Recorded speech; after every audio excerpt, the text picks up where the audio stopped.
Beloved family, let's be honest regarding that selection of a prime minister process that took place.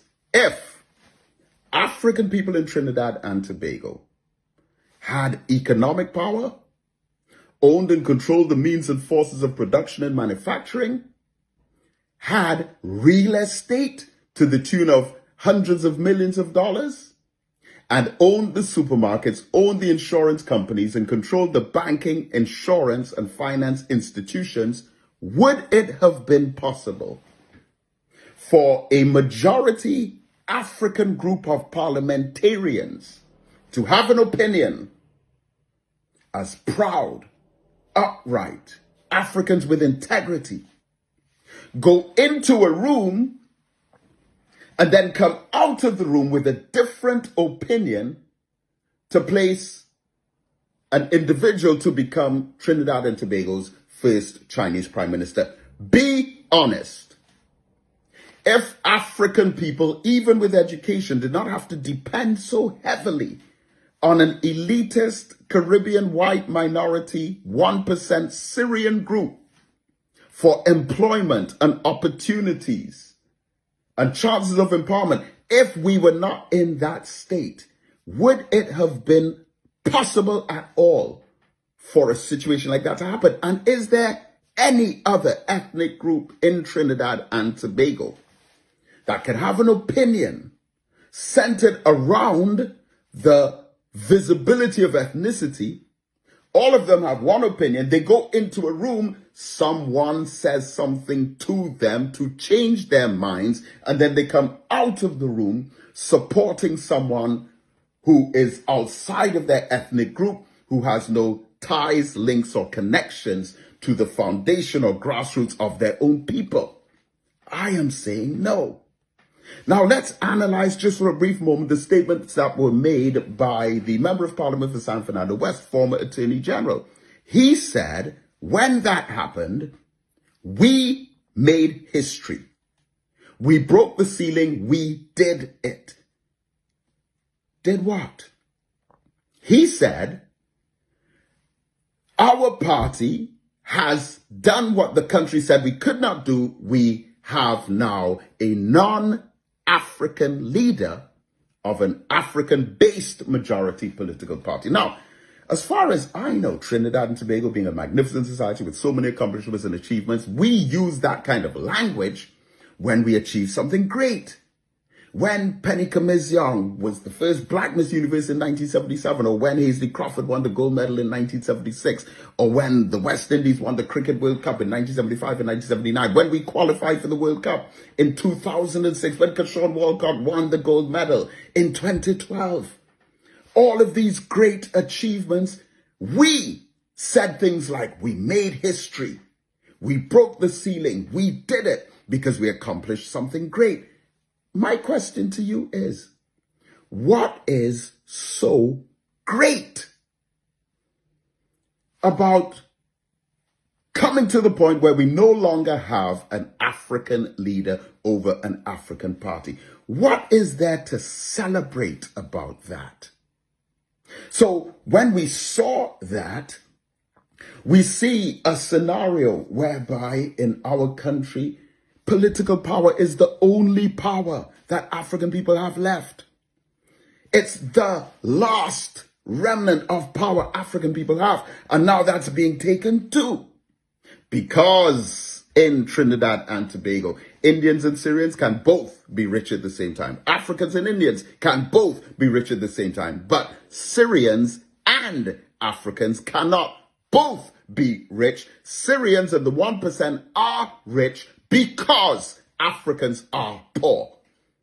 And I don't think that the 1% community has had a greater servant to safeguard their economic interests and opportunities, more so than our last political regime and our last prime minister, who has made Trinidad and Tobago very proud on the world stage. He has accomplished and represented us well on the outside, but he has not represented the interests of the African community on the inside. As a matter of fact, to the contrary, he has facilitated some measures that have hurt the African community, such as preventing the establishment of an African bank, destroying the legacy of Clico, which took place through his Ministry of Finance, closing down tens of thousands of African businesses who they just tried to scramble and struggle last week to save, and many could not. And this policy of helping the rich to get richer and hoping that they feel sympathy for the poor, that was a recipe for disaster, beloved. But now we are even losing the last bit of power. And for those of you who are saying, oh, well, Brother David, it's not about race, unfortunately, that's part of your brainwashing. Don't blame me. Because we will see loans not being given to Africans in banks and the Caribbean white community never being told no. But we will say, but it's not about race. We will see inordinate prison population of 95% African, even though you have some of the biggest drug lords and major big fish white collar criminals who are non-African, who never go to jail, nor if they've even arrested, nor under suspicion. But we're the ones who are going to say it's not about race. And now the African mantle of leadership, which is largely cosmetic and visible, but still a source of inspiration for all of our disenfranchised African youth. Now that even that has been lost, we are going to say it's not about race. And you know something? Let me say to my African brothers and sisters in politics, all of you, as my people, I love you. To the parliamentarians, the way you conduct yourself, I don't like it. The way you operate, for the most part, I cannot trust you. But now we've come to the point where almost all of you have lost respect for you. It's very difficult for a conscious black man like me to have any last thread of respect for you. If you can go into a room as a proud African with integrity and belief and the recognition of a goal for our people, and you go into a room with that kind of consciousness, and then you come out of the room with your head down and your tail between your legs, feeling frustrated and embarrassed and ashamed, powerless. What sense does it make us putting you in positions of political power if you can be bought or sold or convinced against your will so easily, even when just a few hours before you had a different opinion? So when the former Attorney General, Member of Parliament for San Fernando West, when he uses that kind of language, we did it. And I asked, what was it that you did?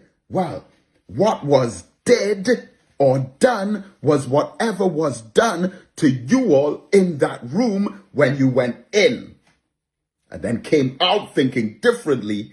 And now the whole local white community is celebrating what you did. But really what you did it to us. And Trinidad and Tobago might become the first country in the world that when the issue of reparations comes up, that we're going to say, it's not about race. And the injustice, the oppression, the inequality, the racial profiling and stereotyping, the economic ethnic cleansing, and all of the injustice against African people, you all are going to be the cheerleaders and bandwagonists to say it's not about race. I am saying to you, wake up and get conscious.